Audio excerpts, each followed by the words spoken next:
Prácticas que son relevantes para las empresas. ¿Está tu empresa preparada para defenderse de un ataque de ransomware?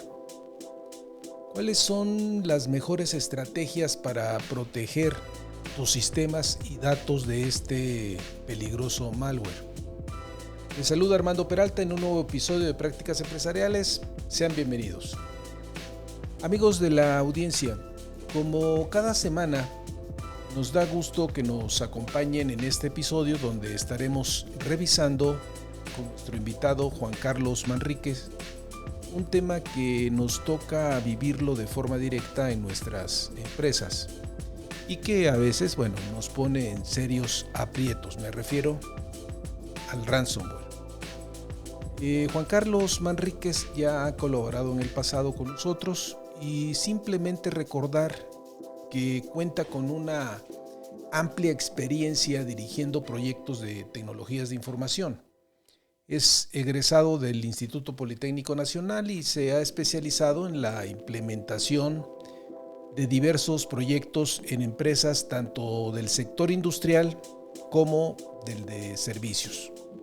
Actualmente colabora como director de consultoría y desarrollo de software con la empresa de la que es cofundador, SIPM México, la cual brinda servicios diversos, ya sean de consultoría y capacitación, en las especialidades de sistemas de gestión, procesos, desarrollo de software y administración de proyectos. Cuando nuestra organización sufre el embate de algunos ciberdelincuentes, ¿qué tanto conocimiento tenemos de ello? O más bien, pensamos que es un tema que compete al personal encargado de la seguridad informática. El ransomware se ha convertido en una de las amenazas más significativas para la seguridad de las empresas modernas. Este malware funciona cifrando archivos y sistemas críticos y exigiendo un rescate para liberarlos, potencialmente causando enormes pérdidas financieras y operativas. En este episodio exploraremos en profundidad el ransomware, analizando cómo funciona, quién está detrás de los ataques, por qué las empresas son tan vulnerables en algunos casos y, lo más importante, qué puedes hacer para defender tu negocio de esta amenaza silenciosa pero destructiva. Armado con el conocimiento correcto, puedes garantizar que tu empresa esté lista para enfrentar y derrotar incluso el ransomware más sofisticado. Vayamos al tema, estamos listos y comenzamos. Prácticas Empresariales Podcast. Un espacio dedicado a ti. En cada episodio abordaremos temas de negocios, tecnología y emprendimiento que de forma permanente son motivo de análisis, reflexión y discusión. Conectamos con todos aquellos que hoy desarrollan e implementan mejores prácticas empresariales para compartirlas contigo. No olvides que para compartir el conocimiento se requiere de la interacción y de procesos informales de aprendizaje, tales como la conversación, historias y la integración a comunidades. Analizamos cada uno de los temas a la luz de la experiencia y el conocimiento de nuestro conductor e invitados especiales. Esto es Prácticas Empresariales Podcast con Armando Peralta. ¡Comenzamos! ¿Qué tal? Darte la bienvenida de nueva cuenta, Juan Carlos. Ya tenía un buen tiempo que no había la oportunidad de que asistieras a uno de nuestros episodios aquí en Prácticas Empresariales. ¿Cómo te ha ido? Sí, un tiempo de no coincidir. Muy bien. Hemos estado trabajando en varios proyectos que nos han mantenido ocupados, pero bueno, ahí vamos. Perfecto. Bueno, la idea en esta ocasión es justamente abordar temas que se vinculan directamente con todo lo que son amenazas cibernéticas, pero específicamente con el famoso ransomware. Así es. Entonces, para arrancar y ir calentando motores, ¿cómo podríamos definir un ataque de ransomware para que nuestra audiencia tenga una mejor idea de lo que estamos hablando? Claro. Bueno, la intención de esta participación es básicamente hablar también a través de la experiencia que vivimos recientemente con un cliente importante. El hablar de un ransomware básicamente es hablar de un malware, un tipo de malware que se enfoca principalmente en cifrar archivos y ¿con qué intención? Con la intención de pedir rescate. Básicamente mantiene secuestrados tus archivos. Esa es la intención de ransomware, y pues a lo largo de la historia hemos tenido muchos tipos de ransomware desde el primero de 1989. Ok, está bien lo que mencionas, pero ahí un poco precisando. Una organización en lo general, de la noche a la mañana, sufre un ataque. Correcto. Un ataque externo, diríamos, ¿no? Hacia sus sistemas de información, en el cual, bueno, tal como lo señalabas, pues prácticamente secuestran tu información, y por ese secuestro te están pidiendo justamente pues recursos, ¿no? Así es. Pues viene más un tema relacionado con la tendencia que se vivió después del 2009 con el Bitcoin, ¿no? Donde básicamente pues se volvió una moneda en la cual pues las empresas principalmente, o los delincuentes cibernéticos, como le podemos llamar, sí, pues se enfocaban a pedir este tipo de rescate, ¿no? Entonces las empresas, sí, por supuesto, lo que vivimos nosotros recientemente, un día en la mañana despiertas con un mensaje, ¿no?, en tu equipo de cómputo y en varios equipos de cómputo, un mensaje en tu celular en el que están diciendo que ya no pueden entrar a los equipos, ¿no? Principalmente sucede eso. A nosotros nos agarra por sorpresa, a todos nos agarra por sorpresa. Suele ser un problema que nadie se espera, una situación que nadie considera que podría vivir, pero claro, cuando la vives, lo primero que sucede es asustarse. De hecho, muchos expertos en el tema pues recomiendan que lo primero que tiene que hacerse en esta situación es mantener la calma, y es difícil porque al final no sabes qué hacer. Todas las personas cuando sufren un ataque de este tipo, pues lo primero que piensan es en la información del equipo de cómputo. Pero hay mucha más información detrás de todo lo que sucede con un ransomware, con un ataque cibernético. Entonces las empresas empiezan a pensar cómo resolver el problema, y en lo último en lo que llegan a pensar es en recuperar la información de los equipos de cómputo personales, ¿no? En los equipos de cómputo que tienen designados o repartidos para su personal. Principalmente ellos piensan en la información crítica que manejan en la operación, ¿no? Pensemos en una empresa industrial que está manteniendo una operación de robots, manteniendo una fabricación de producto, y de repente existe un ataque, ¿no?, donde tienen que detener la operación que posiblemente va a impedir la producción y distribución de ciertos productos durante días, hablamos incluso de meses, ¿no? Ahora, mencionabas tú, y probablemente ahí coincidamos, tal vez con la fuerza que se toma después de 2008, cuando surge el famoso Bitcoin, ¿no? Así es. Pues el Bitcoin da la posibilidad en un momento dado a los ciberdelincuentes a que no rastreen justamente el pago pues del monto que te estén pidiendo en un momento dado, que quieran que sea a través de un pago vía Bitcoins.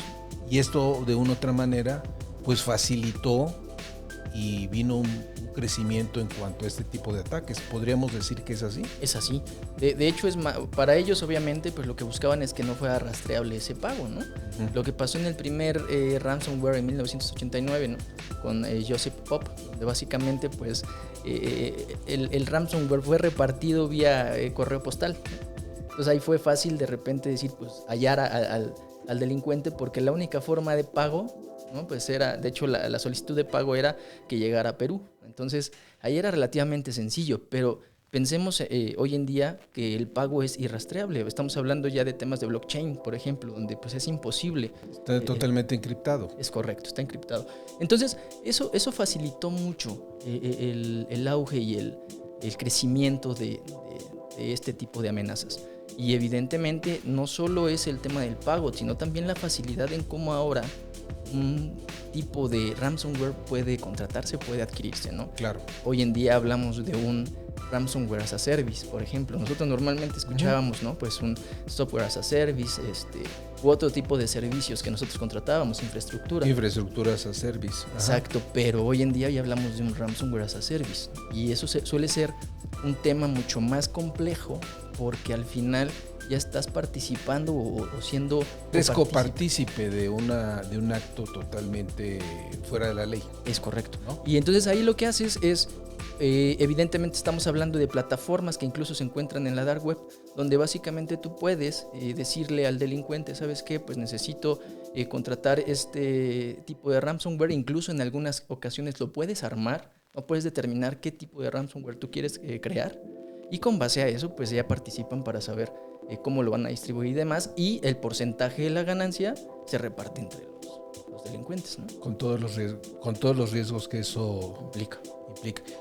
Ahorita que mencionas justamente esta modalidad, pues también lo que podemos observar es qué tan sofisticado está hoy el mercado, ¿no? Correcto. O sea, el mercado ha tomado niveles que no nos hubiésemos imaginado años atrás en esta parte, ¿no? Ahora, tú tocabas ahí un punto ligado a la historia. Tengo entendido que efectivamente está este personaje que mencionaste, Joseph Pop. De hecho es quien, sin querer, desarrolla, siento yo, la primera actividad de lo que viene siendo un ransomware, ¿no? Platícanos un poco la historia que hubo detrás de esto allá por el 1989, ¿no? Sí, bueno, pocos realmente saben a ciencia cierta por qué o qué lo incitó, ¿no? A crear este ransomware, que al final fue un virus que se repartía, ¿no? Se empezó a enviar por correo postal a muchas personas, están hablando de miles de personas, en las que se distribuía a través de un disquete de 5 1/4, ¿no? Entonces, básicamente lo que se hacía pues era hacerles llegar este disquete con cierta etiqueta. Él era un colaborador de la OMS, entonces es un biólogo, fue un biólogo que básicamente estaba participando en la investigación del SIDA. Entonces, lo que sucedía ahí es que pues la etiqueta decía básicamente eso, ¿no? Investigación del SIDA. La gente que empezaba a recibir este tipo de disquetes, pues inocentemente los colocaba en los equipos de cómputo, ordenadores, y comenzaba la afectación, ¿no? Y estamos hablando de que en ese entonces pues cobraban $189, ¿no? Una suma relativamente baja. Entonces, pues yo creo que aquí lo que detona mucho en el tema del ransomware son la inocencia. Yo creo pecamos de inocentes a veces, y muchas empresas pecan de inocentes. Ahorita vamos a platicar un poco sobre qué sucede en las organizaciones, por qué les pasa esto, ¿no? No quiere decir que porque necesariamente su infraestructura o su equipo de seguridad sea malo, no. O sea, hay muchas otras situaciones que se pueden presentar durante este tipo de afectaciones, ¿no? O incidentes cibernéticos, pero sí muchas veces pecamos de inocentes, y principalmente pecamos de inocentes al no capacitar o al no brindarle información a la gente o al eslabón más débil, como dicen, ¿no? Ok, sí, de hecho ahorita vamos a ir profundizando un poco más en el tema. Ahora, ¿cómo ha evolucionado el ransomware a través de los años en cuanto a tipos y variantes? Ok, bueno, hay ciertos datos. Yo, a lo largo de la investigación y de repente información que uno se va encontrando, pues encontramos inicialmente el de 1989. Este ransomware, que si bien pues es un ransomware que afectó, pues no se consideró un ransomware tan dañino, ¿no? Básicamente incluso había muchas historias que decían pues era fácil esquivarlo, era fácil regresar a la normalidad, ¿no? De ahí pasaríamos a una brecha, yo le podría llamar una brecha de aproximadamente 15 años, un poco más, en la que pues el nivel de actividad fue una actividad fue bajo, diríamos. Exacto, sí, y yo considero que esta baja actividad se debió a que no existía lo que hoy en día existe, el internet y el manejo de todas las plataformas que hoy en día tenemos, y eso evidentemente pues ha afectado, ¿no? Sabemos que apoya en muchas otras cosas, pero para el tema del ransomware ha sido un medio sustancial, principalmente, por ejemplo, el correo electrónico. Entonces hablamos de 1989, de ahí fue evolucionando en el 2005 con el PGP Coder, ¿no? 2006 con Archvius, y después, bueno, se van dando otros más. Hay otros ransomware que van destacando. Voy a mencionarte algunos, porque evidentemente es una lista enorme. Winlock. Los más significativos, ajá, ¿no? En 2013 tenemos a CryptoLocker, que ya empezamos a ver un ransomware más robusto, ya empieza a participar otro tipo de plataformas, ¿no? Ya se empiezan a utilizar otro tipo de plataformas para afectar, y por supuesto ya existen cifras mucho más grandes de rescate, ¿no? Estamos hablando de $3 millones. Wow. Lo cual es una cifra abismal. De $189 Exacto, su origen a una cifra sideral. Y estos ransomware, pues al final son punto de partida o punta de lanza para otros más, ¿no? Que se van visualizando en 2014, el Simple Locker, en 2015 Encoder, que al final ya empieza a afectar el sistema Linux, por ejemplo, ¿no? Vemos en 2015 Tox, que ya básicamente empieza a abrir esa facilidad de decidir cómo vas a armar ransomware, que es lo que te comentaba, ¿no? Ya decides cómo empiezas a estructurar ese ransomware, incluso decides la cantidad de rescate, ¿no? Escribes el mensaje que va a recibir el afectado, etc. Entonces empiezan ya a meterse mucho más estructura a este ransomware, ¿no? Y ya empieza a surgir el concepto de ransomware as a service, ya empieza a visualizarse esa necesidad de utilizar un servicio, ¿no? Vamos a llamarlo así. Después, en 2016, tenemos a Loki, que es un ransomware criptográfico. Nosotros en este tipo de vamos a llamarle software malicioso, vamos a encontrar dos grupos, ¿no? El criptográfico y el no criptográfico. El criptográfico básicamente se va a enfocar a pues cifrar archivos, ¿no? Y pedir rescate. El no criptográfico pues, se enfocará en bloquear, ¿no? Te bloquea el equipo y pues no puedes ingresar, no puedes reiniciar. Eso estamos hablando de los dos grupos. Sin embargo, hoy en día el ransomware, uno con lo que tuvimos nosotros experiencia, lo voy a comentar, que es Blackbyte, pues ya es uno de los más peligrosos, ¿no? Porque al final es cifra archivos y aparte te bloquea, te desaparece el botón de Windows. En este caso hablamos de un sistema operativo Windows. Te desaparece el botón, no puedes reiniciar, te elimina los puntos de restauración, te deja archivos, todos los archivos te los renombra. Entonces ya empieza a surgir este tipo de complicaciones, y bueno, evidentemente Loki es uno de los principales ransomware que empieza a afectar. Uno de los primeros ataques importantes afectó a un hospital de Los Ángeles, por ejemplo, y una de las sumas que tuvo que pagar el hospital de Los Ángeles fueron $17,000, ¿no? De hecho, dicen los especialistas que hay industrias más vulnerables a este tipo de ataques. Claro. Y ahorita bien lo mencionas, una de las industrias que más ataques sufren es la del sector financiero, por ejemplo, ¿no? Sector financiero, sector salud. El sector salud, que lo acabas de mencionar, también es otro. Porque bueno, te bloquean información de los pacientes. Imagínate, vas a intervenir a un paciente y de repente pierdes toda la información de la actividad que tiene para el día de mañana, ¿no? Así es. Entonces son afectaciones severas. Abismales. Hay historias, hay muchas historias que te puedes encontrar en internet, y muchas de ellas hablan de empresas incluso que han quebrado, ¿no? Se han ido a bancarrota, declarándose en bancarrota por una afectación de este tipo.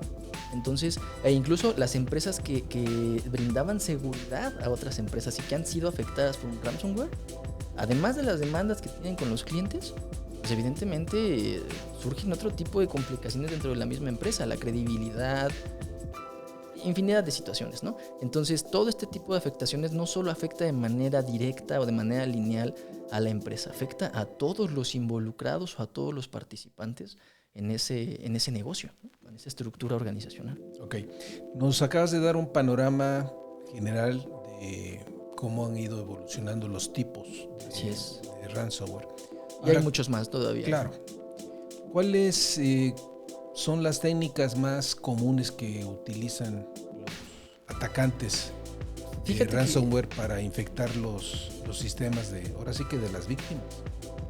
Nosotros normalmente, bueno, cuando encontramos el ransomware, lo más común que podemos visualizar es el phishing, le llaman, ¿no? Es una forma de involucrarse, de obtener datos confidenciales de las personas para que con base a eso pues puedan filtrarse, ¿no? El phishing llega a ganar mucho terreno a través de correo electrónico, a través de internet, ¿no?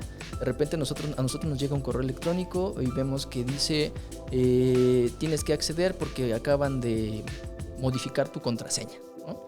Entonces nosotros ingenuamente pues damos clic y entonces ya sucedió lo peor que pudo haber sucedido, ¿no?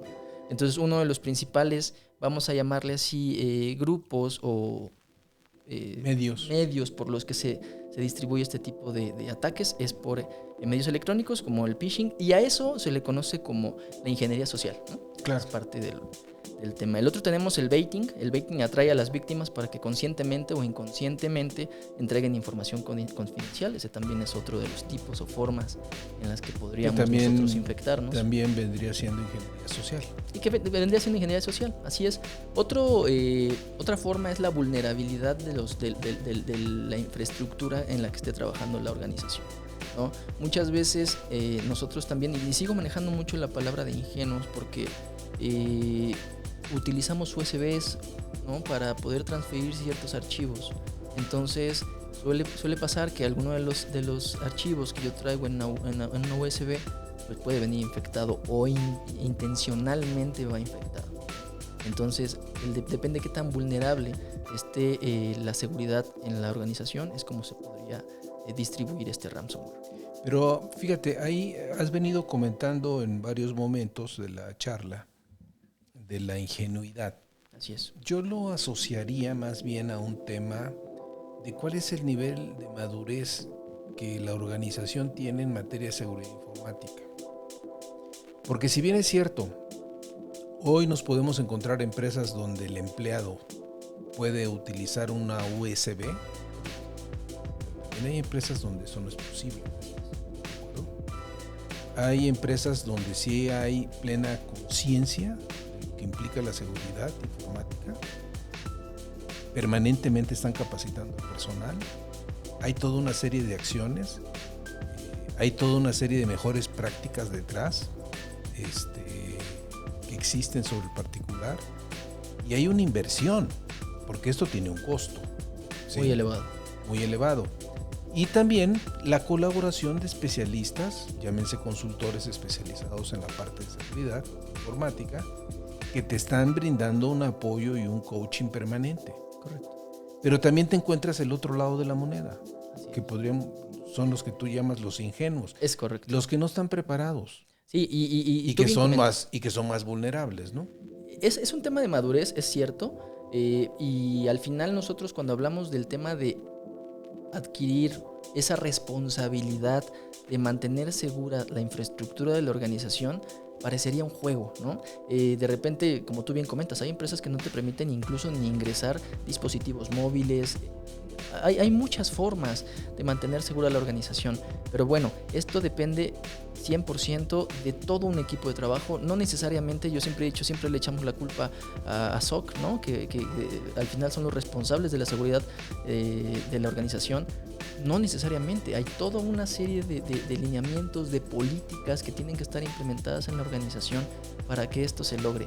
Así como tú bien comentas, si hay una USB es porque alguien le permitió ingresar la USB o tiene habilitados los puertos, entonces puede meter cualquier tipo de información o extraer cualquier tipo de información, ¿no? No necesariamente con la USB va a copiar archivos, sino también va a extraerlos y posiblemente los podría publicar en medios que no debería de hacerlo.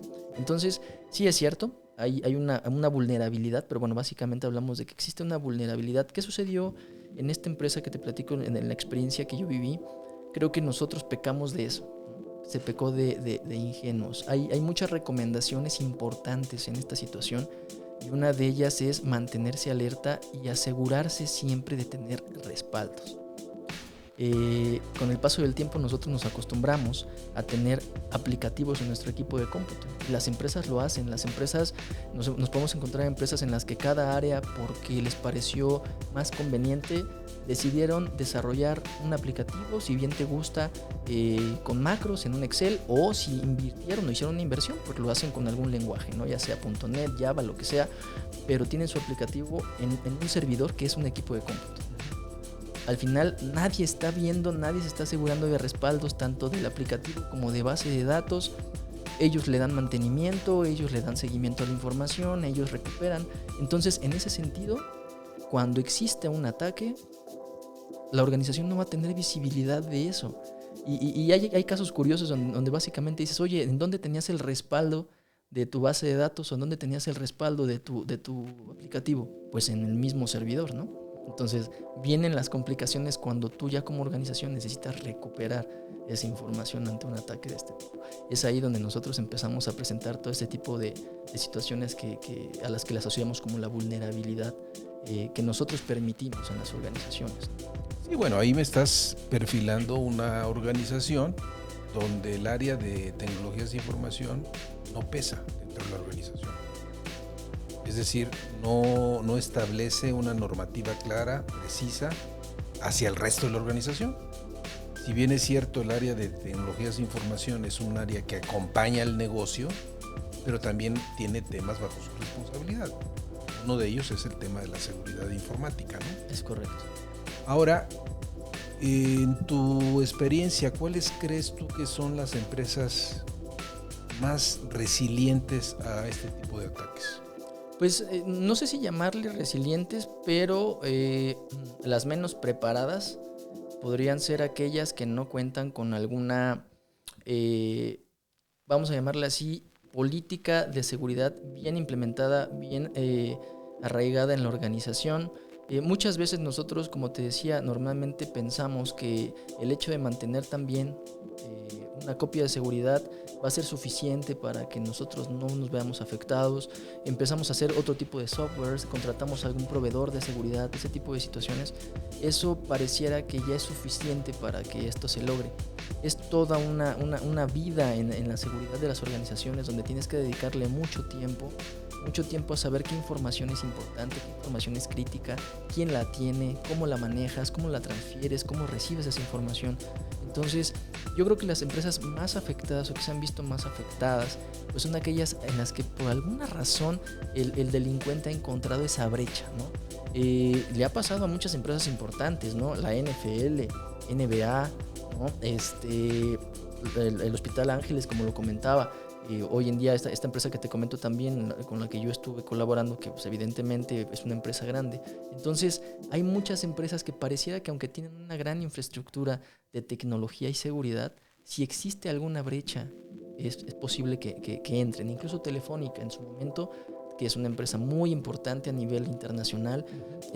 Como bien sabes, en Telefónica, por ejemplo, hoy en día, a raíz de su ataque, el ataque que sufrieron por un ransomware, ellos lo que hicieron fue implementar el equipo rojo y el equipo azul, ¿no? Que básicamente es una dinámica en la que ellos están atacando y el equipo rojo ataca y el equipo azul defiende, ¿no? Entonces es una dinámica bastante interesante que muchas veces nosotros pues no visualizamos, ¿no? En las organizaciones. Para no bajar la guardia. Para no bajar la guardia. Hay muchos escenarios que podemos hacer. Entonces, ¿qué sucede? Pues las empresas que tienen pocos recursos, nosotros volteamos a ver a las empresas pequeñas, las empresas medianas. Implementar estrategias costosas pues no es fácil, ¿no? Entonces básicamente pues ellos consideran que con un antivirus, ¿no? Con licenciamiento es suficiente para mantener segura a la organización, lo cual pues no es cierto. Ahora comentabas, has tenido la experiencia de haber enfrentado este tipo de ataques.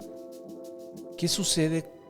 Hablemos ya el tiempo después de que la empresa sufrió el ataque, independientemente si pagó o no pagó, o en qué terminó la historia. ¿Cuál es la postura que toma el área de tecnologías de información al respecto? ¿Dan un viraje? Ahora sí que, como dicen, ahora sí nos vamos a poner las pilas y vamos a implementar toda una serie de prácticas, políticas, capacitación. ¿Qué ha sucedido? Entonces, ¿cómo te ha tocado vivirlo? Fíjate que yo esperaba que fuese eso que tú comentas, ese escenario donde, oye, ya nos dimos cuenta que algo falló. Las pilas, ¿no? Las pilas para tapar esos huecos. No ha sido fácil.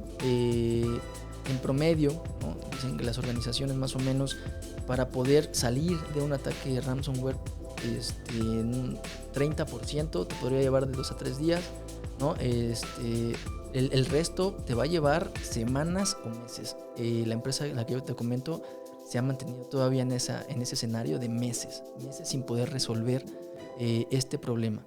Y sin implementar políticas de seguridad, yo considero que le hace falta conciencia, le hace falta realmente establecer ciertas políticas importantes que te permitan mantener segura la información.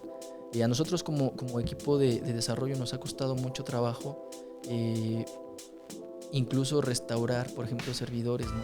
Ha sido muy difícil poder encontrar esa dinámica entre los equipos para asegurarnos de que la parte de seguridad no impida la operación o no afecte en la operación, que hoy en día ha sido una situación importante. A veces nosotros queremos mantener tan segura o creemos que todas las estrategias o acciones que estamos encaminando te van a llevar a ser muy seguro, pero eso ¿qué está haciendo? Que afecte a la operación del negocio.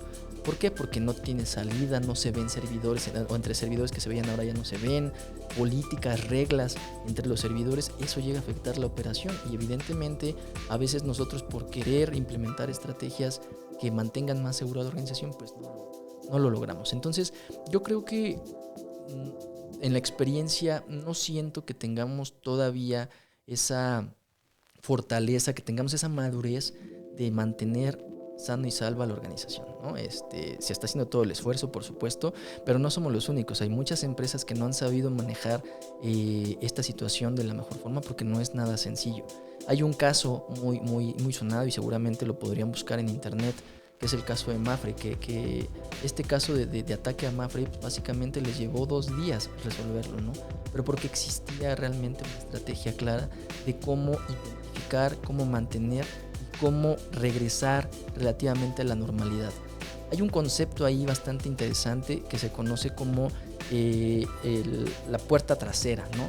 Lo que decía en este caso Mapfre es que al final ellos no dejaron o no identificaron que haya existido una puerta trasera por el cual los delincuentes puedan regresar después de un ataque cibernético. Entonces es un caso muy sonado de Mapfre donde básicamente se ve la correcta operación y la experiencia y se sigue manteniendo una operación correcta porque existen políticas y lineamientos claros, ¿no? Hay capacitación, hay información. Yo te puedo decir, después de ciertos meses que ya tenemos con esta situación, yo esperaría que pues, nos difundieran información, ¿no? De qué puedes hacer, qué no. Si te llega, por ejemplo, un correo electrónico malintencionado, ¿qué deberías hacer? Cosas tan sencillas, pues yo esperaría y no está pasando, ¿no? Ahora, tú tienes conocimiento, por ejemplo, en este caso que mencionas, ¿se negoció con los ciberdelincuentes? ¿Hubo un proceso ahí de negociación? ¿Estiria floja o definitivamente la respuesta fue no negociamos? Yo creo que se considera la negociación, siempre se va a considerar la negociación, o sea, siempre lo vas a tener en mente. Yo me acuerdo cuando llegó ese mensaje, todos incluso estábamos viendo la posibilidad de encontrar esa llave, ¿no? que nos permitía desbloquear, o sea, ser como los salvadores, ¿no? Entonces todos estaban buscando eso y te puedo decir que pasaron días en saber qué hacer. Entonces, seguramente a nivel pues alta dirección estaban realizando esas reuniones para saber qué hacer. La decisión que se tomó pues fue no negociar, pero creo que esas son decisiones ya muy críticas y a muy alto nivel, en donde básicamente se tiene que determinar si vas a pagar millones de dólares. Sin embargo, nada te asegura que vas a recuperar tu información o que si una vez recuperada la información no te pueden volver a atacar. O sea, eso es un tema crítico. Si al final la empresa o cualquier empresa decidiera pagar, nada le asegura que se mantenga salva y que evidentemente recupere la información completa. Por ejemplo, en los aplicativos que nosotros tenemos, pues nosotros tenemos paquetes de archivos. Seguramente si yo recupero archivos, cuando nosotros queremos recuperar, por ejemplo, un disco duro, lo que hacemos es acudir a algún especialista y le decimos, oye, necesito recuperar estos archivos. Le damos ciertos archivos y de manera granular nos va diciendo, mira, este archivo sí se rescató, este archivo no se rescató. Entonces, eso sería muy complicado por toda la cantidad de información que maneja la organización. Hablemos de base de datos, de aplicativo y demás. Entonces, creo que por la cabeza o por la mente de las personas que en ese momento están responsables, seguramente pasó el pagar el rescate, pero pues no sucedió así. Ahora, pasémoslo a un nivel más personal. ¿Qué tan expuesto estás a nivel personal de un ataque de esta naturaleza? Muy, muy expuesto. Hoy en día siento que no se ha hecho la conciencia con las personas de realmente, de entrada, tener un antivirus que funcione, que identifique, que esté actualizado sobre todo este tipo de ataques cibernéticos. Creo que yo, con las personas con las que de repente uno comenta y convive, pocos realmente tienen conciencia de instalar un antivirus que realmente funcione, investigar sobre ese antivirus. Entonces muchas veces lo que nos suele ser sencillo es descargo un antivirus gratuito, ¿no? que básicamente yo creo que me mantiene seguro mi equipo de personal y no le hago caso, ¿no?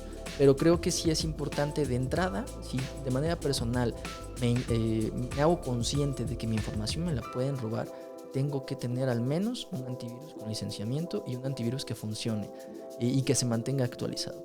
De manera personal hay muchas cosas que no debería de hacer. Hace varios años, no sé si te enteraste, uno de los bancos más importantes aquí en México, cuando estaba haciendo su migración entre aplicativo de la plataforma, bueno, entre sus aplicativos, su aplicativo móvil, hubo una brecha muy pequeña en la que algunos ciberdelincuentes pudieron afectar a algunos usuarios.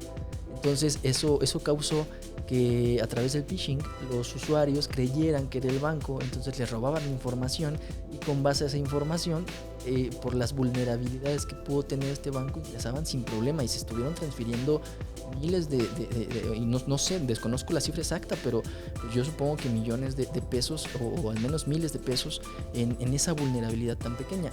Y entonces ahí sucede que a nivel personal, cuando a mí me llega un mensaje de texto de un banco, lo primero que hago es pues meterme esa liga, ¿no? Sin pensar que posiblemente esa liga me lleve a una afectación más importante. Entonces, a nivel personal creo que tenemos que investigar más, tenemos que leer mucho más sobre el tema de los ataques cibernéticos y hacernos conscientes de que tanto los dispositivos móviles como el equipo de cómputo pueden ser atacados en cualquier momento. Ahora, ¿qué tanta ventaja puedes tener continuando a nivel personal si toda tu información la tienes y la subes a la nube? ¿Qué tan expuesto estás? Seguimos expuestos. Yo lo que creo es que evidentemente, hablemos de un Google, tiene inversiones abismales en temas de seguridad. Evidentemente el porcentaje de ser afectado o de que tu información sea filtrada pues es mucho menor. Sin embargo, pues yo creo que sí es posible, no es improbable, no estás exento de que en algún momento sucede eso. Y por eso Google y otras plataformas han apostado por mantener seguros a sus usuarios e incluso por la doble seguridad, ¿no? De repente nosotros vemos cuando entramos a nuestro correo electrónico, por ejemplo, además de la contraseña, te llega un mensaje al celular para que tú confirmes que evidentemente eres esa persona. Sí, entonces existe la doble seguridad. Eso pocas empresas realmente lo tienen y creo que eso es parte de lo que apuesta en muchas organizaciones que brindan este tipo de servicios, ¿no? Muy bien. Algo que quisieras recomendar, Juan, para ir cerrando. A las empresas, básicamente, yo te diría, pues empresas pequeñas que a veces ya cuentan con una infraestructura pues importante para ellos en materia de TI y que bueno, pues sus activos informáticos son importantes, ¿no? La información sobre todo, tu información de clientes, tu información de carácter financiero, contable. Claro. ¿Qué recomendaciones darías? Y a nivel personal también.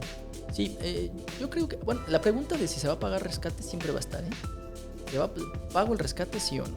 Yo lo que digo ahí es, primero tienes que, si eres una organización, tienes que notificar al responsable a nivel nacional o en gubernamental, al responsable en este caso que se encargue de apoyarte, que sí es importante notificar que sufriste un ataque. En otros países como en Estados Unidos, evidentemente el FBI lo que hace es recomendar, pero también hay ciertos países que por toda la situación que se está viviendo, si tú llegas a pagar un rescate, tú como organización te puedes convertir ya en un criminal por estar manteniendo ese tipo de práctica. Entonces hay que tener mucho cuidado con las políticas a nivel gubernamental en los países en los que tú estás trabajando o colaborando para poder hacer o responder esa pregunta si pago o no pago el rescate. Bueno, te voy a comentar, no sé si tú conoces el caso de Uber de hace algunos años. el que era director de seguridad sufrió un ataque. Y él sí negoció, pero no avisó. Y entonces se metió en serios problemas. Correcto. Serios problemas a nivel judicial, por no avisar. Es correcto, entonces eso es importante, ¿no? Pero claro, ojo, estamos hablando de Estados Unidos, no estamos hablando del caso de México. Correcto, pero al final grandes empresas en México es importante porque recibes ayuda, ¿no? Eso sí es un tema importante que tendríamos que tomar en cuenta. Ok, es un buen tip. A nivel de organización, pues yo lo que sugiero es mantengan respaldos todo el tiempo. Yo sé que a veces las organizaciones creen que el hecho de hacer un respaldo de base de datos aplicativo y todo lo que conlleve, pues es cada tercer día, cada semana, no lo sé. Y al hacer respaldos diarios, pues evidentemente requiere infraestructura y una infraestructura muy grande. Pero yo lo que sugiero es mantengan respaldos. E importante, identifiquen qué personas dentro de la organización tienen información crítica. Que si tú no has visto o si tú no has visualizado y si esa información se pierde, podría afectar a la operación del negocio. Entonces, identifica quién realmente está manejando esa información y cómo la está respaldando. Uh-huh. Otro punto importante, pues usa software licenciado. Otro más, aplica periódicamente los parches, ¿no? Esos parches que siempre de repente pues el equipo de seguridad nos comenta que va a aplicar y que posiblemente los parches lleguen a afectar a reglas de seguridad, pues ni modo. O sea, a veces para nosotros como equipo de software nos conflictúa un poco porque nos llega a mover las reglas de seguridad y de repente ya no se ve el aplicativo. Hay ciertas cosas, pero bueno, yo sugiero que esos parches tienen que aplicarse siempre. Actualizar las herramientas de seguridad, capacitar por supuesto al personal en temas de seguridad y de ciberseguridad y implementar políticas de control de acceso, ¿no? Eso es sustancial. Son las recomendaciones que yo podría hacer. Muy bien, pues agradecerte tu presencia el día de hoy acá con nosotros. Esperamos verte en un próximo episodio. Por supuesto, encantado de participar con ustedes. Muchas gracias. Gracias, Juan Carlos. Gracias, Armando.